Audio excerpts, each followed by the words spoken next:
आदाब नाजरीन, दो रुख के साथ मैं हूं मुनाज़ा शाह। एक बार फिर जो है नॉन सब्सिडी एलपीजी गैस के दाम बढ़ गए हैं। 50 रुपए से पर सिलेंडर एलपीजी गैस के दाम जो है बढ़ चुके हैं। ये सिर्फ दाम नहीं बढ़ा है बल्कि आम आदमी, खास तौर से मिडिल क्लास और लोअर मिडिल क्लास तबके पर बहुत ही बड़ा बोझ बन गया है। हम देखते ही आए हैं कि लगातार इस साल ये चौथी बार होगा कि जब एलपीजी गैस के दाम जो है वो बढ़ गए हैं। इससे पहले भी पिछले साल भी हमने देखा लगातार गैस के दाम बढ़ रहे थे, एलपीजी गैस के दाम बढ़ते ही जा रहे थे। सितंबर 2021 की अगर हम बात करते हैं तो 67 टाइम्स रिवाइज किया गया था एलपीजी गैस के दाम को। वहीं अगर हम 2020 की बात करते हैं, 2020 की जब हम बात करते हैं, तो जहां एलपीजी गैस सिलेंडर 600 रुपए तक मिल जाता था कई रियासतों में, वहीं 2021 आते आते वो 900 तक पहुंच गया और अब 1000 के पार हो चुका है। इसका क्या असर पड़ेगा? ये सीधा जो इसका एक लिंक है वो किससे जुड़ता है? वो एक आम आदमी की जेब से जुड़ता है। और न सिर्फ ये, फिर गैस तक इसकी कीमत रह जाती है। ये इन्फ्लेशन और भी कई चीजों पर दिखता है। ये इन्फ्लेशन बर्स्ट हो जाता है दीगर बेसिक कमोडिटीज पर भी। इसके साथ साथ फिर जो ज़रूरी अशिया है, चाहे वो हम डेयरी की बात करें, दीगर प्रोडक्ट्स की बात करें, उन पर भी असर देखने को मिलता है। इसका काउंटर इफेक्ट और क्या क्या होता है, इसके असरात और कहां कहां दिखते हैं?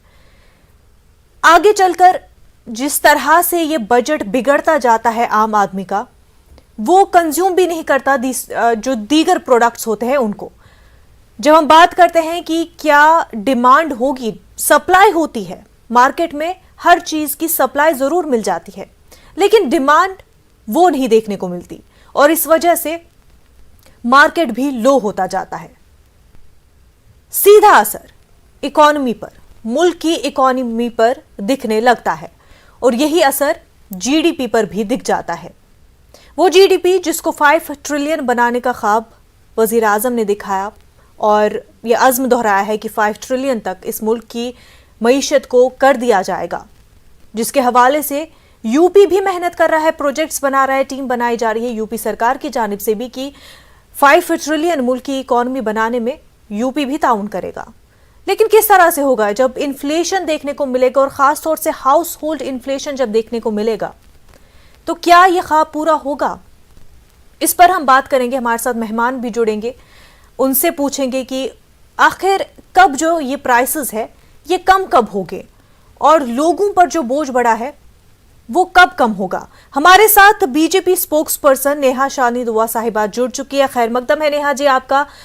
नेहा जी, सिंपल सा सवाल है, आखिर ये प्राइस जो है, ये हाइक जो है, कब तक बढ़ता रहेगा, कब कम होगा, कब आम लोगों को राहत मिलेगी?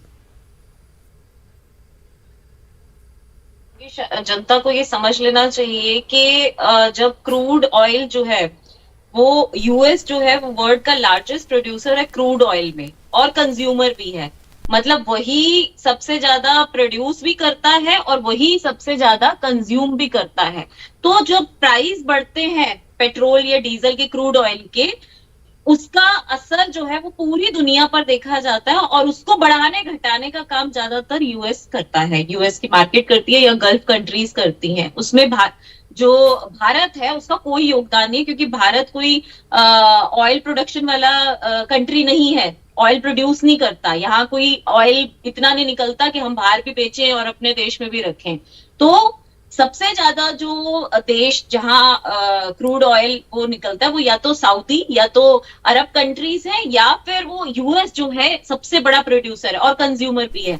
अब वही कीमतों को ऊपर नीचे करता है। और आप देखिए हाल फिलहाल में जब से रशिया और यूक्रेन का वॉर हो रहा है, तो इनडायरेक्टली यूएस जो है वो हेल्प कर रहा है यूक्रेन की, उसे वहां अपने हथियार पहुंचा के, भिजवा के, और उसी दौरान जो है अपने हथियारों की भी नुमाइश हो रही है और साथ साथ क्रूड, क्योंकि एक जगह पैसा जा रहा है तो दूसरी जगह से आने का रास्ता यूएस अपने आप बना रहा है कि यहां से जाएं हमारे पैसे जो हम यूक्रेन की मदद कर रहे हैं हथियार देके, और उधर से हमारे पास पैसे आए कि हम ऊपर नीचे प्राइस करें, दुनिया हिले। और इकोनॉमी का ये असर जो है ये सिर्फ भारत ही नहीं, खुद यूएस भी जानता है कि उसकी इकोनॉमी पर इसका ज्यादा दुष्प्रभाव भी पड़ेगा। मैम लेकिन आपकी कहीं ना बात कहीं आपकी खर्चे बात सही है। इंटरनेशनल लेवल पर जब क्रूड प्राइस बढ़ जाता है तो जाहिर सी बात है उसका असर हर मुल्क पर दिखता है, ये बात आपकी बिल्कुल सही है। लेकिन मेरे कुछ पॉइंट्स है इस हवाले से। पहली बात तो ये, जब यूपीए की सरकार थी तब आप ही की पार्टी बताती थी कि ये क्यों हो रहा है, क्यों प्राइसेस लगातार बढ़ रहे हैं, और एहतजाज भी किए जाते थे लगातार, और ये कहा जाता था जब हमारी सरकार आएगी तो डीजल पेट्रोल के प्राइसेस यहां तक कि 30 से 35 हो जाएगा। एक पॉइंट तो ये मेरा। मैम दूसरा पॉइंट ये है कि जब कोविड के दौरान क्रूड ऑयल प्राइसेस जो लो भी थे तब भी दाम बढ़ रहे थे, तब भी तो हिंदुस्तान में दाम बढ़ ही रहे थे। और तीसरा ये कि क्या गवर्नमेंट टैक्सेस कम नहीं कर सकती, क्या उससे राहत नहीं मिलेगी? नेहा जी। गवर्नमेंट ने अभी टैक्स जो है 2 से 4 बार घटाए हैं, आप पीछे देख लीजिए, चेक कर सकते हैं।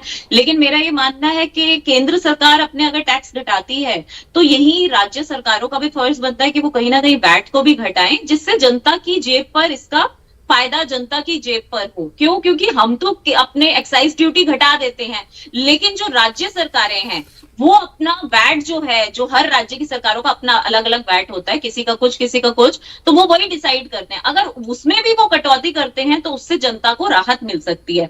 तो भाजपा शासित राज्यों में वैट में कटौती की गई है, जिसका आप देखिए काफी जगह ऐसा असर भी देखा गया है कि जहां जब भी प्राइस बढ़ते हैं तो भाजपा शासित राज्य कहीं ना कहीं कोशिश करते हैं कि वैट के जरिए लोगों की जेबों को राहत मिले। लेकिन मैंने जैसे आपको बताया कि गैस, पेट्रोल, डीजल, इसके दाम जब बढ़ते हैं तो हमारा मतलब कि भारत का उसमें कोई योगदान नहीं है। सबसे बड़ा मैन्युफैक्चरर कंज्यूमर जो है वो यूएस है, अमेरिका है, उसके बाद गल्फ कंट्रीज आती हैं। अब रशिया और उसका जो वॉर चल रहा है उससे भी असर हो रहा है कि रशिया पे बिल्कुल उन्होंने सही इतने बात बड़े-बड़े आपकी। वो हम sanctions लगा दिए हैं। फैक्टर बिल्कुल कंसिडर कर रहे हैं कि ये चीज जो है बहुत बड़ा कंट्रीब्यूट करती है प्राइसेस को बढ़ाने में। लेकिन आपने साथ ये बात कही कि जो रियासतें हैं, जो स्टेट्स हैं, उनको भी टैक्सेस कम करने चाहिए। हालांकि जो स्टेट गवर्नमेंट्स है और खासतौर से जो कांग्रेस गवर्न स्टेट्स है, उनका ये कहना है कि जो शेयर स्टेट का होता है वो 1 से 3 रुपए तक का होता है, जबकि सेंटर का शेयर तो 35 रुपए से ज्यादा का होता है। तो इसमें किस तरह से शेयर को कम किया जाए और क्या टैक्सेस कितने कम होने चाहिए, ये तो सेंटर को देखना चाहिए। हमारे साथ एक और मेहमान, नेहा जी आपके पास फिर लौटेंगे। इस वक्त हमारे साथ एक और मेहमान कांग्रेस स्पोक्स पर्सन अनुमा आचार्य जी जुड़ चुके हैं। खैर मकदम है आपका। अनुमा जी क्या कहेंगी? इंटरनेशनल प्राइसेस इस वेंसडे को 3% बढ़ गया है, हाइक हुआ है, तो क्या इसको रीजन समझा जाए, इसको रिस्पॉन्सिबल समझा जाए जो इतना हाइक हुआ है प्राइसेस? देखिए मुझे नहीं लगता, क्योंकि आप ये देखिए कि इंटरनेशनल प्राइसेस जब क्रूड की 2009 से 14 के बीच में बढ़ी थी, 140 तक गई थी पर बैरल प्रति डॉलर, $140 प्रति बैरल तक गई थी। मुझे सुनाई नहीं दे रहा कुछ भी। उसके बावजूद भी जो कांग्रेस की जो सरकार थी उसने कभी, यूपीए की सरकार ने कभी लोगों पर वो बोझ नहीं पड़ने दिया। तो यहाँ हेलो, आप मेरी बात सुन पा रही हैं? जी अनुमा जी आप अपनी बात मुकम्मल कर ले। नेहा जी कुछ टेक्निकल इशू है, उसको देख रहे हैं, आप तक भी बात पहुंच जाएगी, आप तक भी बात पहुंच जाएगी। अनुमा जी आप अपनी बात मुकम्मल कर ले। मेरी आवाज जा नहीं रही है शायद। जी वो टेक्निकल इशू है, उसको ठीक कर रहे हैं मैम, आप अपनी बात मुकम्मल कर लें। जी मैं ये कह रही हूँ कि इस सरकार ने अर्थव्यवस्था का बिल्कुल बंटाढार करके रखा है। सब देख रहे हैं कि ना केवल खाने पीने की जिंसों के दाम बढ़ रहे हैं, बाकी दाम तो बढ़ ही रहे हैं, लेकिन खाने पीने की जिंसों के दाम भी बढ़ रहे हैं। आपकी ब्रेड ले लीजिए, बिस्किट ले लीजिए, डिटर्जेंट पाउडर्स ले लीजिए, और भी जो रोज के काम में आने वाली सारी चीजें हैं वो महंगी हो गई हैं। दूध वगैरह भी महंगा हो गया है, चाय महंगी हो गई है। तो इस देश में अगर किसी चीज पर कंट्रोल नहीं हो पा रहा, तो हर चीज को, एक बीजेपी सरकार की आदत है हर चीज पे फॉरेन हाथ है ये बोल देते हैं। यहाँ अभी बोल दिया कि वो युद्ध चल रहा है इसलिए हो रहा है। आपने देखा होगा कि जब ये युद्ध चल रहा था तो हम दानवीर बनने के ऊपर बैठ गए थे और हम जाके गेहूं देने वाले थे। और उसके बाद मुझे काफी डिस्टरबेंस कर रही है बीजेपी की प्रवक्ता, फिर भी मैं अपनी बात कहना चाहूंगी कि जो सरकार उज्ज्वला योजना के ऊपर इतना खर्च करती है, प्रचार में खर्च करती है, जबकि उज्ज्वला योजना के ही वो लोग जो उनके लाभार्थी थे उसमें से 3 करोड़ से ज्यादा लोगों ने गैस लेना बंद कर दिया है, उन्होंने साल में एक बार भी रिफिल नहीं कराया है। तो इसका साफ मतलब ये है कि इस सरकार के काबू में कुछ नहीं आ रहा है। मेरे ख्याल से तो उनको अपने वित्त मंत्री के ऊपर थोड़ा सा ध्यान देना चाहिए, क्योंकि जो भी कुछ हम देखते हैं, अभी जीएसटी के शेयर की बात हो रही थी, जीएसटी का शेयर किसी भी राज्य को समय पर नहीं मिला, और मिला तो काफी इंस्टॉलमेंट्स में मिला।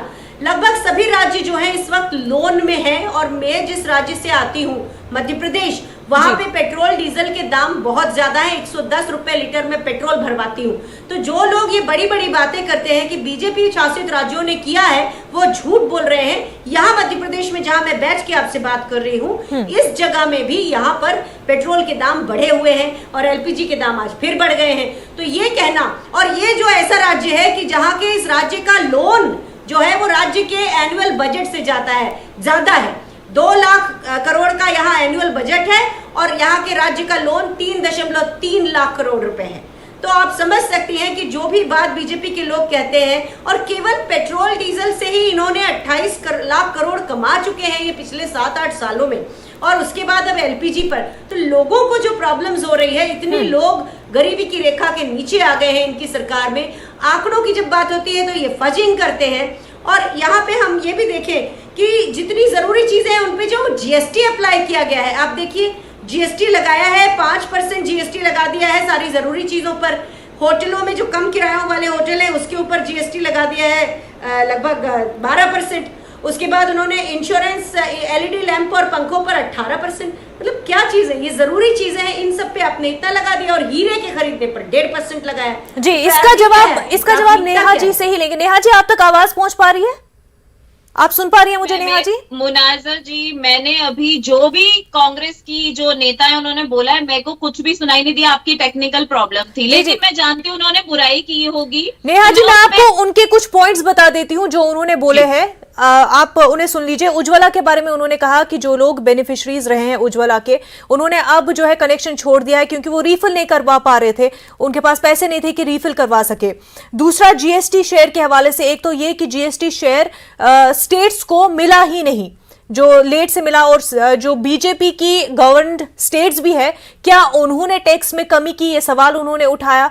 क्योंकि आपने पूछा कि ये लोग फिर रियासतों में क्यों नहीं इसको टैक्सेस को कम करते, तो उनका पूछना है कि मध्य प्रदेश के हवाले से भी उन्होंने कहा कि क्या बीजेपी गवर्नड रियासतों ने कम किया टैक्स को। दूसरी बात ये कि जीएसटी बढ़ रहा है तो आम लोगों के लिए, जो लोगों के जरूरी प्रोडक्ट्स है उन पर बढ़ रहा है, जो छोटे कारोबार है उन पर तो बढ़ रहा है, लेकिन जो बड़े बड़े कारोबारी है उनको जीएसटी से छूट मिल जाती है या बहुत कम जीएसटी उनको भरना पड़ता है। दूसरी ये कि पेट्रोल डीजल, ये ऑयल के प्राइसेस से बहुत फायदा सेंट्रल गवर्नमेंट को हुआ था, और ऐसी रिपोर्ट भी आई थी।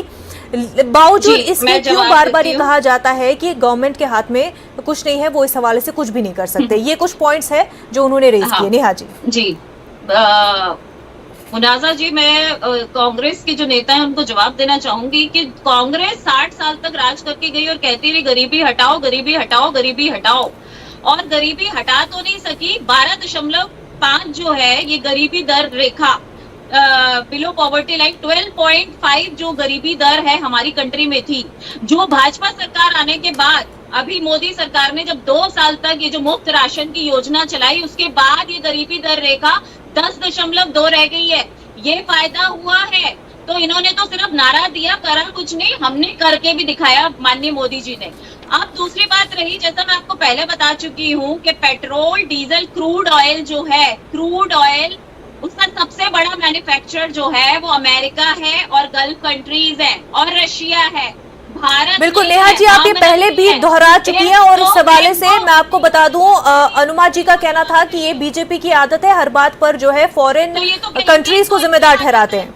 इनकी आदत है, ये हर चीज पे हमें जिम्मेदार ठहराते हैं, और हम तो बिल्कुल जेन्युइन फैक्ट्स पे बात करें ना। ये हवा हवाई बातें करना कांग्रेस बंद कर दे, तभी तो कांग्रेस खत्म होगी सब जगह से। ये क्या करते हैं, ये झूठे लुभावने वादे देते हैं। आप देखिए, अभी उत्तर प्रदेश में इन्होंने अपने मैनिफेस्टो में दुनिया भर की चीजें दे दी। हम इतने सिलेंडर फ्री देंगे, पता नहीं क्या कुछ फ्री देंगे, स्कूटी फ्री देंगे, पेट्रोल फ्री देंगे, डीजल।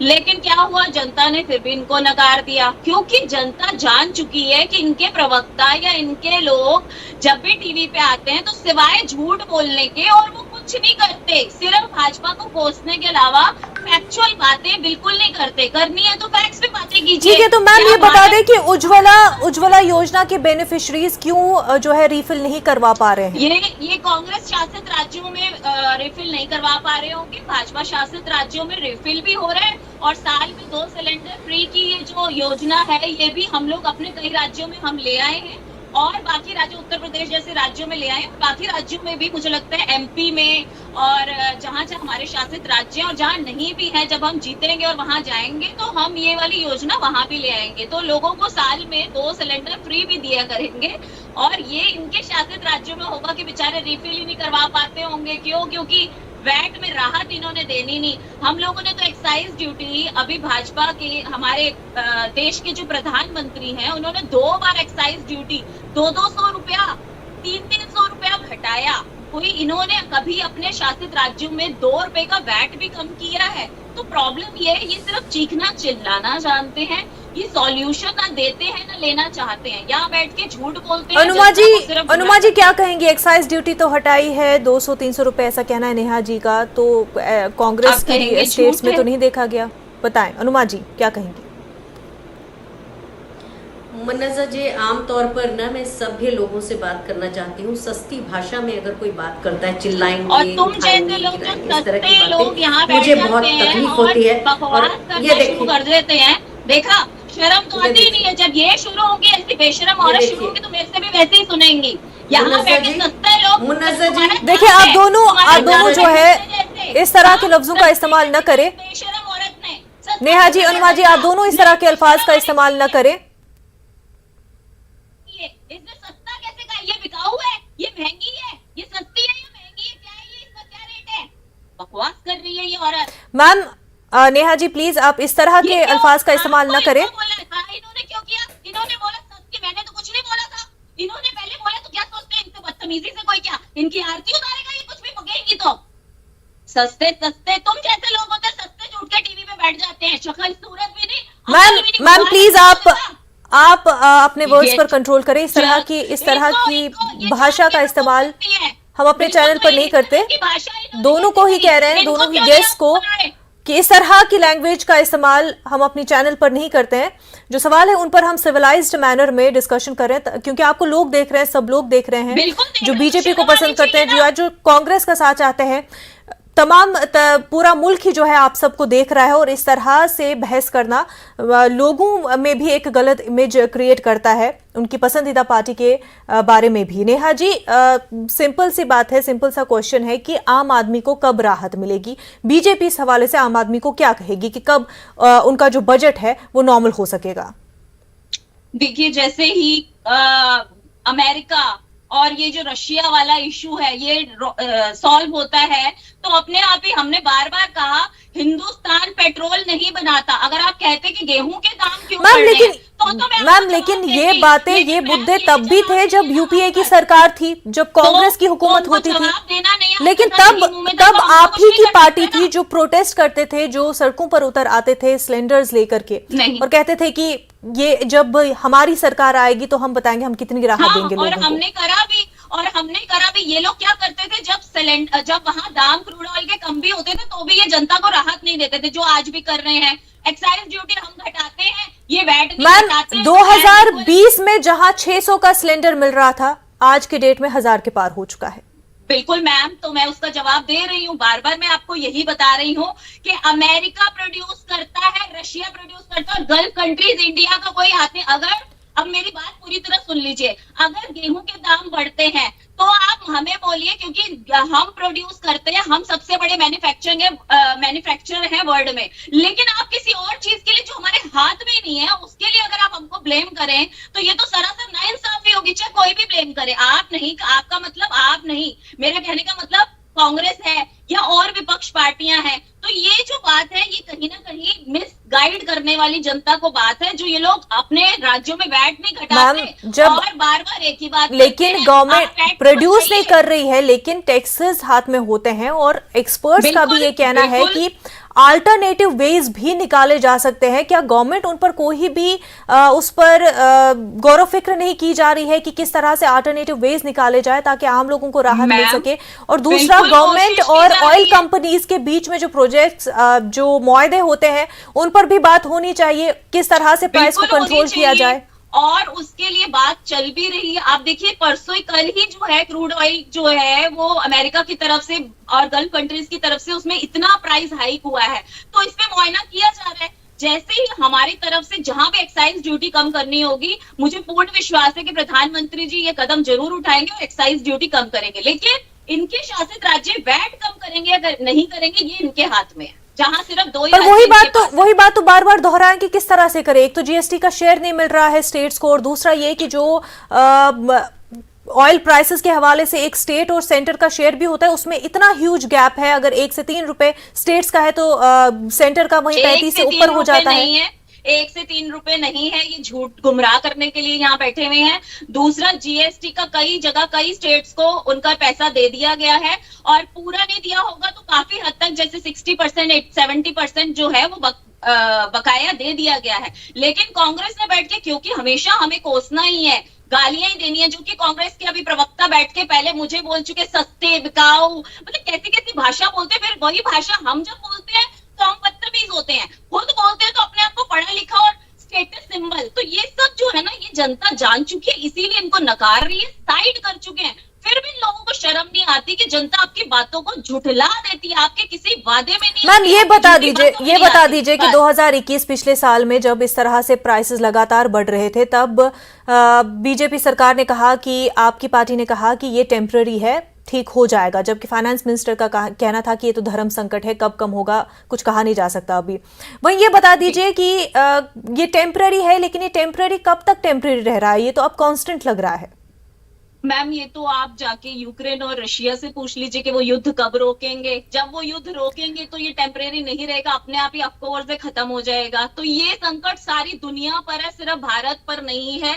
यहाँ पर लड़ाई जो हो रही है, आप देखिए उसको 200 दिन हो गए, 200 दिन से ऊपर, तो इसका असर पूरी दुनिया पे पड़ रहा है, सिर्फ भारत पे ही नहीं। और भारत फिर भी मैम ऑयल प्राइसेस के हाइक से सेंट्रल गवर्नमेंट को काफी फायदा हुआ है, काफी मुनाफा हुआ है। आपको याद दिला दूं कि यही कहा जा रहा था, पिछले साल भी यही कहा जा रहा था कि जो सेंट्रल गवर्नमेंट की वेलफेयर स्कीम्स है, फिर चाहे वो उज्ज्वला स्कीम ही क्यों ना हो, उनको फंड करने के लिए भी ये जो टैक्सेस है, इसमें जो इजाफा हो रहा है, वो काम में आ रहे हैं।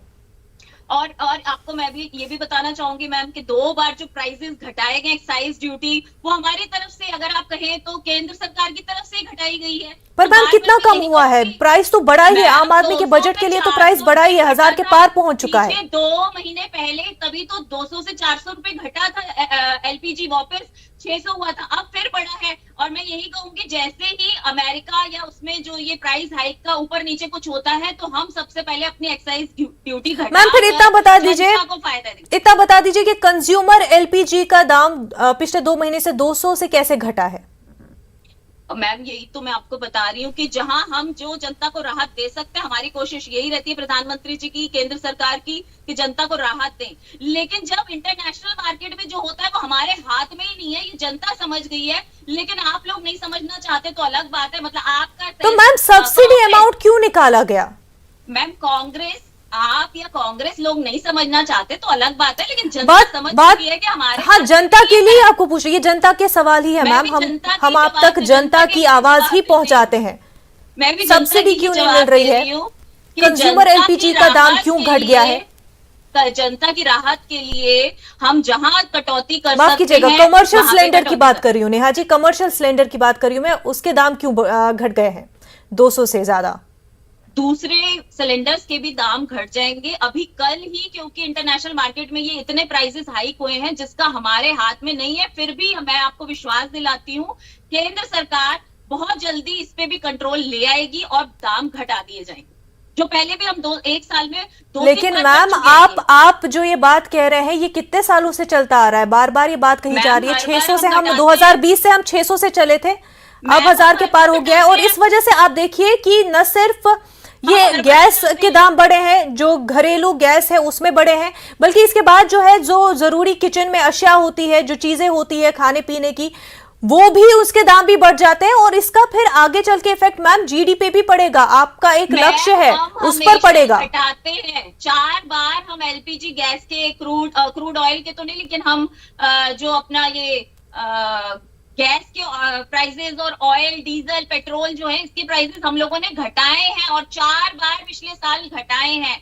और अभी भी हमारी कोशिश ये है कि हम घटाएंगे। हम ये नहीं कह रहे कि नहीं घटाएंगे, लेकिन क्योंकि अभी इंटरनेशनल मार्केट में हद से ज्यादा बढ़ गए हैं तो हमारे हाथ में कुछ नहीं है। मैम एक्सपर्ट्स फिर भी जनता का फायदा जी, वो जो बड़ा था वही घटाया गया था, ये बता दीजिए कि एक्सपर्ट्स का ये कहना है कि तो गया था ना मैडम, और हमने नहीं बढ़ाया था। बार बार आपको यही मैं बता रही हूँ, इंटरनेशनल मार्केट में बढ़ा था, हमने नहीं बढ़ाया था। मैम ठीक है, आता है वहीं। चलिए ये बता दीजिए कि एक्सपर्ट्स का लगातार ये कहना है कि क्योंकि इस तरह से कांस्टेंट दाम जो है बढ़ ही रहा है, ऐसे में इन्फ्लेशन बर्स्ट होने का और खासतौर से हाउस होल्ड इन्फ्लेशन बर्स्ट होने का खतरा मंडला रहा है।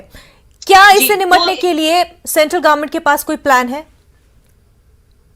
देखिए, ऑफ कोर्स सेंट्रल गवर्नमेंट के पास जरूर प्लान होगा, क्योंकि आज अगर इन्फ्लेशन जो है सबसे ज्यादा अमेरिका में इतनी बढ़ी कि उनकी इकोनॉमी तो बिल्कुल खत्म हो जाएगी। और आईएमएफ की रिपोर्ट ये कहती है कि भारत की इकोनॉमी बहुत ही स्थिर और मजबूत इकोनॉमी है और बहुत जल्द बहुत ज्यादा बढ़ने वाली इकोनॉमी है, तो इसको कोई भी अस्थिर नहीं कर सकता। जबकि अमेरिका और बहुत सारे देश क्योंकि चाहते हैं कि हम रशिया पे कुछ नहीं बोल रहे हैं, तो कहीं ना कहीं हमारी इकोनॉमी को हार्म पहुंचाने की बहुत कोशिशें की जा रही हैं, लेकिन हमारी इकोनॉमी की कुछ नहीं होगा। विश्वास रखिए, प्रधानमंत्री नरेंद्र मोदी जी के नेतृत्व में ये देश विश्व गुरु बनेगा और ऐसा उम्मीद यही कर रहे हैं, लोग भी यही चाहते हैं कि ऐसा ही हो। लेकिन एक्सपर्ट्स लगातार, मैं आपसे ये कह रही हूँ कि इकोनॉमिकल एक्सपर्ट जो है वो कह रहे हैं कि बहुत बड़ा इसका नुकसान हमारी इकोनॉमी को, कंट्री की इकोनॉमी को पड़ सकता है। नेहा शालिनी दुआ साहिबा, बेहद शुक्रिया हमारे साथ बात करने के लिए।